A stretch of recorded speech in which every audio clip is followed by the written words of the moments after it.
Recently 90s കിഡ്സും 2K കിഡ്സും തമ്മിൽ എന്ത് ചെയ്യണം, ഭയങ്കര ഫൈറ്റ് നടന്നുകൊണ്ടിരിക്കുകയാണ്.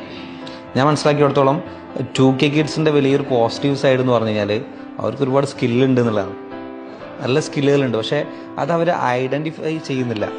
കൃത്യമായിട്ട് എൻ്റെ സ്കില്ല് ഏതാണ്, ഞാൻ ഏത് റൂട്ടിലാണ് പോകേണ്ടത്, ഇത് ഐഡൻറ്റിഫൈ ചെയ്യാത്തൊരു പ്രശ്നമാണ് പുതിയ 2K കിഡ്സ് ഉണ്ടാകുന്ന പ്രശ്നങ്ങൾ. അപ്പോൾ നമ്മളത് കൃത്യമായിട്ട് ഐഡൻറ്റിഫൈ ചെയ്യുക, നമ്മുടെ വഴി നമ്മൾ കണ്ടെത്തുക എന്ന് പറയുന്ന ഒരു ദൗത്യം അവർക്കുണ്ട്. അപ്പോൾ അതിന് നമ്മളെ ഹെൽപ്പ് ചെയ്യുന്നത് ഇത്തരത്തിലുള്ള അപ്സ്കില്ലിംഗ് പ്രോഗ്രാംസുകളാണ്.